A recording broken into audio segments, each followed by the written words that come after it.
We are back. Welcome to Mad Science Films. I'm Jimmy P, filmmaker, sexual astronaut, and as ever, I'm joined by my spectacular co-host. Yeah.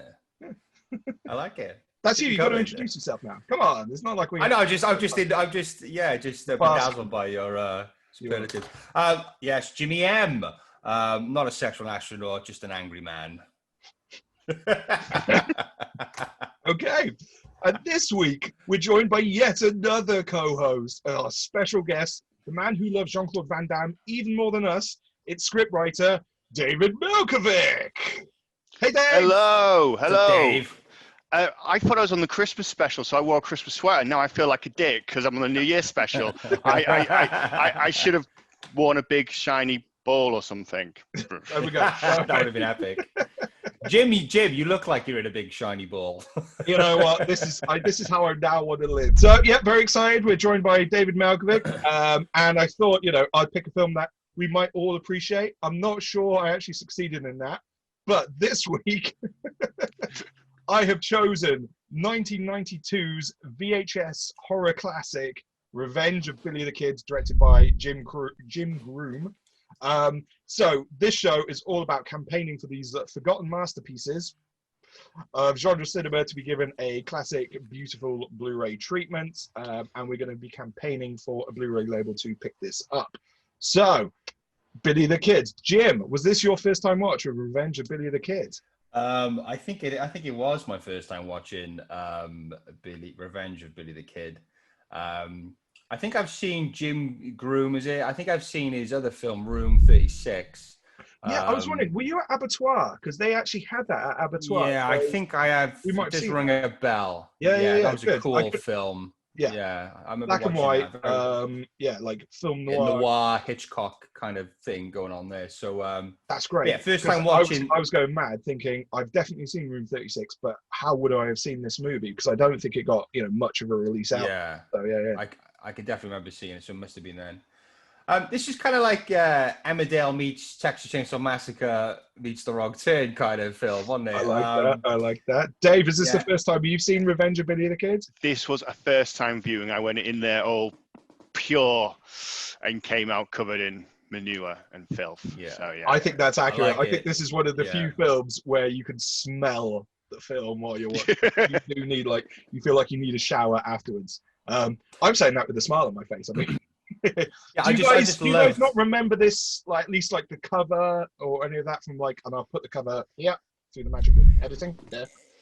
Do you guys not remember the video cover from the VHS days? Because for me, this is I remember I used to work in a video shop, and even when I started, which I think was in '96, so it would have been about 5 years after this came out. I remember they had the standees still, so they really pushed this hard on VHS. But you guys don't even remember the VHS cover? I won't lie, guys. I honestly thought we was watching a Western. You know what, Dave? Actually, I was going to say, I might have come across the title, not really paying much attention to the actual cover. Yeah. Just thought it was a Western and just moved on. Yeah. Possibly. That's a fair point. I think they chalked that up to one of the reasons why it wasn't a great success. Whether that's true or not, we'll talk about later. But apparently a lot of people, did think it was a Western, which is fair enough, calling something Billy the Kid. But yeah. Okay, so both of you, it's the first time watching you. That's great. So I'll roll it out to our guest first. So Dave, what did you think of Revenge of Billy the Kid? Well, as our little message exchange we had briefly, originally not a huge fan. And then I was kind of reminded of John Krasinski talks about when he met Paul Thomas Anderson at a party, and he was shitting on a movie. And Paul Thomas Anderson's like, look, wait, film's not for you. That's fine, but just don't say it, because at the end of the day, we're all in the same business. We've got to support it. And I want to make kind of, I'd love to write, a horror comedy, and it's such a difficult kind of genre to pull off because just getting the tone right. So I revisited Billy the Kid again, not actually rewatched it because I've got 90 minutes of my life to constantly burn through, but I revisited it in my head, and I think what I've come away with is the fact actually the horror element actually is what they really do nail. That's actually quite really, really solid. I think it was just the comedic elements just kind of weren't for me. It was kind of like a lot of prototype League of Gentlemen humor there, but kind of without the pathos, and There's one joke which I'll come to that, which I did love, but apart from that, the humor side kind of left me. But the horror, and I love a creature feature. I think the guys did all right. Cool. Jim, what about yourself then, man? What do you think? Yeah, no, I agree. I mean, the comedy, it is that balance, isn't it? Comedy is difficult, horror is difficult. So to get it both in one film is an epic achievement. So yeah, I think the comedy suffered a little. I kind of liked it though. It was very kind of just a lot of bollocks going on there, and I just took it all as one big slap in the face. I enjoyed the horror. The gore was fantastic. Yeah, some of the scenes in there were just brilliant, weren't they? You just knew what was coming, and then when it actually happened, like, fucking hell, I can't believe he actually just did that with a gun. But yeah, the whole film was just ludicrous. The whole film was just mental, very Peter Jackson esque, and I kind of enjoyed it the same way I kind of enjoyed Brain Dead and those kind of films. You know what I mean? So. Shot really well, I thought, in some scenes. They did have a very 90s blue moon kind of look for the nighttime stuff.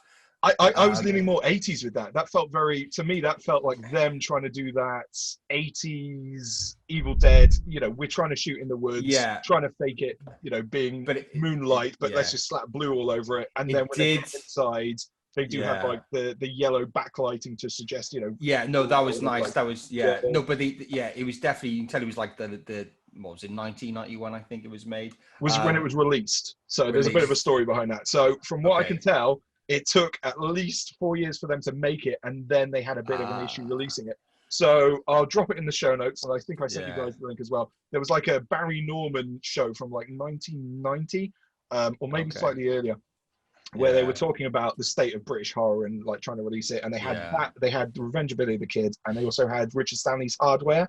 And it was a bit of watch it, because it's brilliant. Just in the way they kind of go at the end with, Hardware's out in September, and Revenge of the Billy Kid is still trying to complete the film. And it's like, oh, guys, come on. But it's there's behind the scenes footage and everything like that, so it's well worth kind of clicking on the link below and watching that little video there. And I'm glad you sent me that that little clip from Barry Norman as well, because it kind of softened me to the film a bit. Because there's Richard Stanley on one side, who I quite like his movies, but I would not be his friend. He's a bit too cool for school. But the guys that's very polite. I'd go with pretentious, but sure, okay, yeah. But the guys who made this, you see yourselves in them, and you can see what they were trying to do. And definitely, this was back in '91, so it's to do this in '91, and I say the comedy did kind of for me misfire. But I'd say, like Jim said, the horror, the gore, and there's some lovely like cinematography, especially like the barn scenes at the end and stuff. The guys did well. So I'm glad you're saying that, because I've softened over since the weekend. Oh, that's just our effect on you, Dave. Yeah, that's our warm fuzzy feelings just coming through. I'm going to be a bit more gentle on the humor. I kind of dug it it was lowbrow humor, but it was so rapid fire that it kind of succeeded. Now, Dave, you know this as well from like comedy script writing, is the idea, like, especially when you're doing something like sitcoms. And this reminded me almost a lot like Bottom as well, with the Rick Mayall, Aid Edmondson sitcom.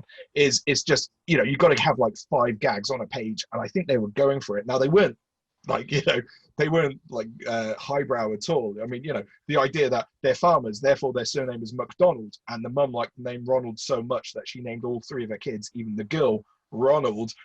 Fine, that was just ticking all those little marks for me. So I'm gonna go.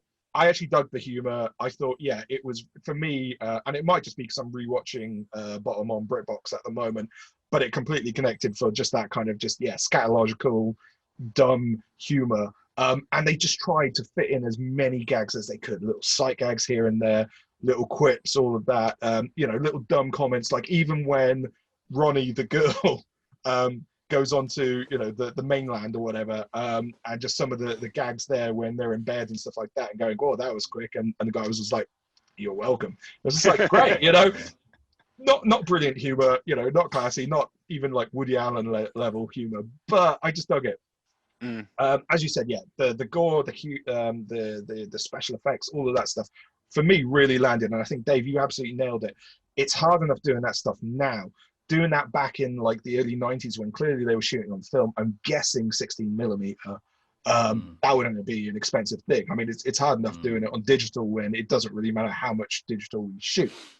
You know, that's just a ass end, you know, that's like a pain in the ass because of like workflows. Not expensive in terms of just the sheer amount of, you know, film that you'd be burning if you're trying these elaborate effects which go wrong. So yeah, I mean, I really dug it. I had actually seen this as a kid and then completely forgotten about it, and that explains everything. I think so. I mean, yeah, I'll completely admit to being nostalgic about it, right? And I worked in a local video shop, which I'd also been like, you know, a customer, or my parents have been a customer for since I can remember. So yeah, I've got all these warm, fuzzy, nostalgic feelings about the film. But do you guys find this? You completely forget about a film, and then like it'll crop up again. Like you'll see a trailer for it, or somebody will like, you know, release a poster, and you're like, yes, I forgot that existed, or I imagined that, you know, I thought I imagined it or whatever. So I absolutely have that. But what was great about rewatching it was that, yeah, for me, the comedy and the horror both kind of held up for me personally. And again, you know, maybe it's being in lockdown at the moment, you know, just needing some dumb laughs or whatever to, you know, get me through the days or whatever. But hey, for me, that succeeded. I think the lockdown analogy is really good. I think we're all living on a farmhouse in Abergavenny right now and stuff. Brilliant, yeah. And I love the fact it was shot just down the road for it. It's set in Cornwall, but filmed in Abergavenny. So, you know, like, when lockdown's up, guys, let's go for a road trip. Let's see if we can let's revisit those locations. Yeah. I mean, again, if you watch the Barry Norman thing, it clearly they didn't need to do any set dressing. It is, they just pointed a camera and shot. And during the daytime stuff, it's actually, you know, like visually interesting to look at because it is so run down. It's one of those things where you can point a camera and it just looks great, like, you know, that giant mound of shit, basically. I just love how they stuck the granddad on it. Yeah, I love that scene. They just stuck the granddad in the fucking horseman. Which is great. I mean, you know, apologies, I can't remember which one of you compared it to Texas Chainsaw Massacre, but the scenes that they did at the dining room table and stuff like that. That's exactly what I was thinking. It was good fun, mate, honestly. Good fun. Yeah. So what did you guys found it like dragged at all, or, you know, were you entertained through it, or, you know, what did you think? I will say, I mean, I will give the film credit for not really having a lot of fat on it. You know, it seems like I wasn't really bored at all. Every scene seemed necessary, I guess, in their weird universe which they created. I even, you know, that little kind of romantic subplot going on was quite enjoyable, I guess, as well. Kept me watching. And we've watched a few films which I've disengaged, but this kept me going. And I think that may also help. I mean, Dave, if you had watched some of the films that we've had to watch for this show, then you might be more excited about it. This is awesome. What about you, Dave? Did you feel there was any parts where it dragged, like second act, or? I think once Billy turned up, great. I was on board then, because I think, you know, you're kind of rooting for Billy. Is he a 1990s Baby Yoda? Possibly. I'm just putting that out there. But I obviously haven't gone through what you've gone through with previous films. I just thought, and I don't think I'd ever say this in a sentence, maybe we needed to get to the goat bombing earlier on in the story. Yeah. I think we spent 20. I think one of my issues with getting into this film was the fact that we spent, and I think the analogy with Texas Chainsaw Massacre and like the Sawyer family is great, a bit like the Firefly family as well from Devil's Rejects, is they're not likable people, and a lot of the stuff they're doing is fairly grotesque. And though there is some humor there, I just found spending 25 minutes in that world before we even got to the goat bombing was a bit difficult for me. But you know, I say once Billy turned up and once then the horror side stuff, and the final act was great. I mean, it had a suiting up scene, which, you know, love in any movie. Always have suiting up. I don't know how he rode the motorbike across to the island. I'm going to just leave that there. But you know, I think once the horror element and stuff kicked in, it was great. It was just that, let's say, that initial, you know, up until the inciting incident, for me, it was kind of a bit difficult. But so obviously, when it came then to the third act, and, you know, Billy was on the rampage, who you were sympathizing with Billy rather than the family, or were you like, you know, in the typical slasher thing where you were ready for those teenagers to die, you were ready for the McDonald's to die, or were you kind of torn between the two? I definitely wanted Billy to kill them. I mean, I did like Ronnie. Ronnie was one of the few sympathetic characters in it. Sure. This is the bit about the comedy. There's a really interesting choice where at one point she's contemplating suicide, where her mother and father are getting it on with the aid of some lard. And I was just thinking, you're kind of taking away a little bit from the emotional turmoil of the Ronnie character by having this very comedic, very Last Tango in Paris-esque moment going on at the same time. Paris. Yeah. But I think Billy's revenge was righteous. You know, they weren't nice people. Everyone he kind of killed kind of had it coming. So I was fairly on Billy's side on that one. Okay. I just think all the kids had a motive to kill their parents, though. I think, really, if you think about it. Well, Jim, I mean, this got a bit darker now. Is this confessions now? Yeah, yeah. No, but they did, didn't they? Because they were just a horrible couple, weren't they? Just really selfish. I mean, the first part of the film, I was having like these anxiety attacks, just how terrible they were, and deplorable, and just messy, and everything was just horrible fucking people. So. I love the fact that, you know, it was so grim and so grimy. Yeah. Like the bit where she's like jabbing like a boil with a fork as he's like pouring like the booze into the bottles and stuff like that. It was the whole thing. And yet, I kind of dug the third act. Not in the same way I think Dave did. Like I wasn't less like, kill them McDonald's. I was kind of like, ooh, you know, who's going to survive and what's going to be left of them? You know, I kind of dug that part of it. So were you guys satisfied with the ending? Was that a satisfying ending for you?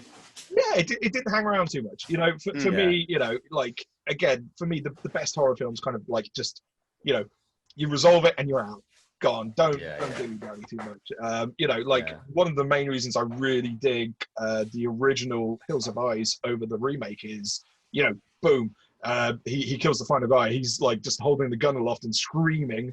And then it cuts, and I think that's it. That's all you need. Yeah. So for me, in and out, get the job done. I don't need to spend any more time with any of these characters. Which Blu-ray label we think is best placed to put this film out? So Dave, you're our guest. What have you got for us? Well, I'm not really an expert in this, but I did think on a promotional level, maybe throw it in with Billy Liar, Billy Elliot, released as a triple Billy. Nice. Okay. Yeah, that'll work. Yeah. Why not? Okay. Good. So we'll get on that with the box set. Cool. Jim, what about yourself, mate? Again, I'm not an expert on this either. I've gone for Vinegar Syndrome. There's a few different labels with some good creature features and monster films. So Vinegar Syndrome, they have films like Pigs, 1972's Pigs, Night Beast. Shell Factory. Have you seen Night Beast? A while ago, yes. It's a beautiful film. Dave, if you haven't seen Night Beast, no, definitely. I'll try hook you up with a copy of Night Beast. It's brilliant. It is a lot of fun. Yeah. Shell Factory, they got films like Dog Soldiers, which just kind of remind me of in a British kind of horror way. And Pumpkinhead as well. Brilliant film. Love that film. Yeah. And I offer 88 films too. They got films like Killer Crocodile and Grizzly. They look like they might want to nice. Yeah. Good call with Pumpkinhead, actually. Yeah, I mean, especially color scheme and all that kind of stuff. Not quite as funny, but there we go. No. At least intentionally. Okay, I'm going to go with Arrow, not just because I always pick Arrow. There is actually some thought behind it. So, I mean, Arrow recently have put out Dream Demon, the 80s Timothy Spall, Jimmy Nail horror.